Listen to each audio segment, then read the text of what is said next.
What's up, YouTubers? So before we get started with this video, on First Take, they're going to be talking about, do the Kansas City Chiefs have the best offense in the AFC West, or who has the best offense in the AFC West? So let's see what they have to say about that. When you have a guy as special as Tyreek, when you get any type of man coverage, you're kind of saying, forget the read. Now, the thing is, you don't know where that go-to guy is going to be every single game. It's going to be hard for defenses to game plan against it. Yeah, well, I'd rather have the game plan against whoever's going to step up with the Chiefs in the absence of Tyreek Hill than have to actually worry about Tyreek Hill. So I think other offenses will be a little bit grateful that he's not there. I cannot wait to see this AFC West. I mean, fireworks, right? They're going to be beating up on each other. Marcus, do you think the Chiefs are going to have the best offense in the division? No, I think it's the Las Vegas Raiders. And everybody Marcus Spears might be right there. He might be right. keeps talking about, I love Devontae Adams. Devontae Adams is a phenomenal receiver. Hard argument that he's the best receiver in the league. We forget about Darren Waller. Yeah. Hunter Renfrow had 100 catches last year. He's a forgotten guy in this league from the slot that people don't realize how good and how devastating he is to defenses as well. True. We love passing, right? Derek Carr is I think we all at this table would agree that Derek Carr is a very formidable quarterback. Yeah. True. I like that word. But he led the team to the playoffs last year. No, he led them. He did. I'm not knocking that. Would you argue he's the worst quarterback in that division? Yeah, but Oh, come on. Give the man some type of credit. I mean, he got the team to the playoffs. Sure, they lost in the wild card, but he got the team there. And let's take a quick look at Derek Carr a little deeper.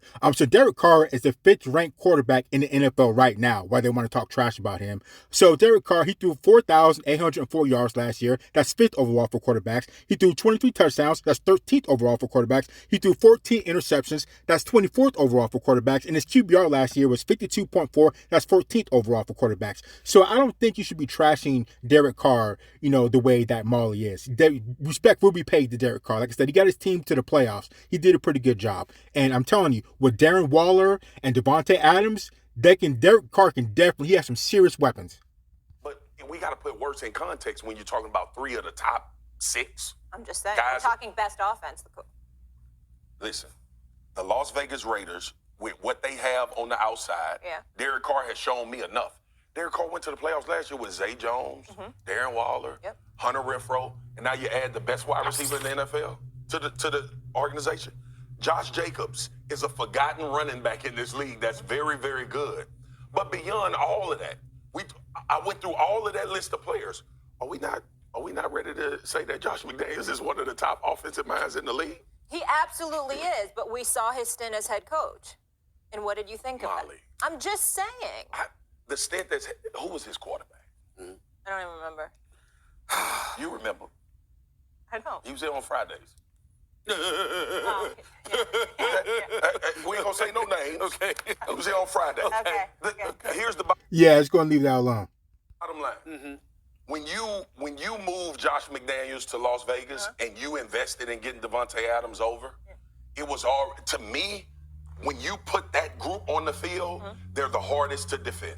Because of Waller. Yeah, could not argue with that. Maybe I stopped a little bit too soon. And his ability, who are you going to take away? If you take away Devontae Adams, it's already proven that they got 2 other guys that can devastate a game. They already made it to the playoffs without having Devontae Adams. So you think about the elevation of this offense with one player coming over, but more importantly, they head coach coming over. I mean, look at the numbers. Yeah, the numbers definitely don't lie. And Devontae Adams definitely could be considered the #1 receiver in the league. So let's take a quick look at his numbers. So Devontae Adams is the 3rd overall ranked wide receiver in the league at this point in time. So last year he caught the rock 123 times. That's 2nd overall for wide receivers. He caught the rock for 1,553 yards. That's 3rd overall for wide receivers. And he caught 11 touchdowns. That's 5th overall for wide receivers. So he can definitely be considered the best receiver in the league. Mixing that with Darren Waller. Darren Waller absolutely balled out. His numbers aren't necessarily there, but he's a sleeper. And Hunter Renfrow, his numbers definitely are sleeper too. He had 123 receptions. He had 103 receptions. That's 9th overall for wide receivers. He had caught the rock for 1,038 yards. That's 21st overall for wide receivers. And he had 9 touchdowns. That's 9th overall for wide receivers. So Renfrow is definitely not a sleeper too. Josh Jacobs is a baller. I'm telling you, the Las Vegas Raiders look like they definitely have a strong offense.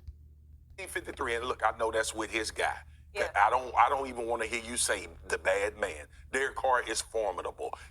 Devontae Adams can have this same type of production in Las Vegas based on what's around him. I'm not going to linger on. This is the best unit when they step out on the field. This is the toughest unit in the AFC West to guard from a defensive perspective. Yeah, he's definitely not wrong. He's not wrong there. But again, I'd have to. Oh, sorry about that.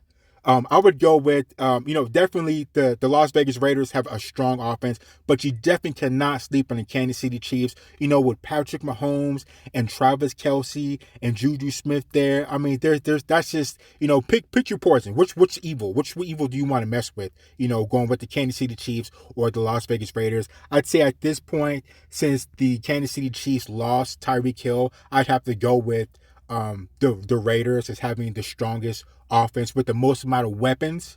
I'm not sleeping on the Chargers. I know about, Keenan Allen and, you Justin and all that. But I'd say the most amount of weapons, I probably have to say, probably goes to the Raiders. So Marcus Spears is right about that. All right, at least you say it respectfully. No, I'm not going to disrespect your point because I understand that the Raiders are formidable, and I know that Josh McDaniels, he's got some things to prove. Having said all of that, let's be very, very clear, America. He deserved this job. Yeah, he deserved this job. When you've had the success that he has had as a coordinator and play caller, you deserve this job.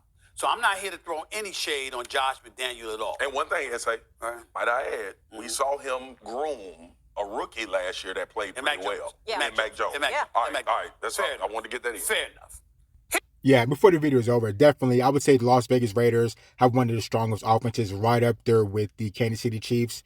Probably next in line would be the Los Angeles Chargers. Justin Herbert, he has weapons, but I think he's not as deep as what Derek Carr is working with. Kenann Allen is there, but, he's not as deep as what Derek Carr is working with. And Russell Wilson definitely doesn't have the type of weapons that Derek Carr is working with. So I have to say probably between the Kansas City Chiefs and Las Vegas Raiders, mainly the Las Vegas Raiders probably have the strongest offense in the AFC West. Here's where we got to stop this nonsense, right? Because I had to deal with the same problem with Keyshawn Johnson, too, who won a Super Bowl with the Tampa Bay Buccaneers but walks around like he a Dallas Cowboy for life. I don't understand this stuff about Keyshawn. I don't know what to touch you. Well, I'm about to find out because I'm going to the Star next week. I'm going to the Star. I'm going to the Star. I'm going to the Star. I'm going to put my foot right on the Star. You understand what I'm saying? Yeah, be careful stepping on that Star because it might not come back. They don't play in Texas. They do not play in Dallas. That's right. I can't wait. I can't wait. All them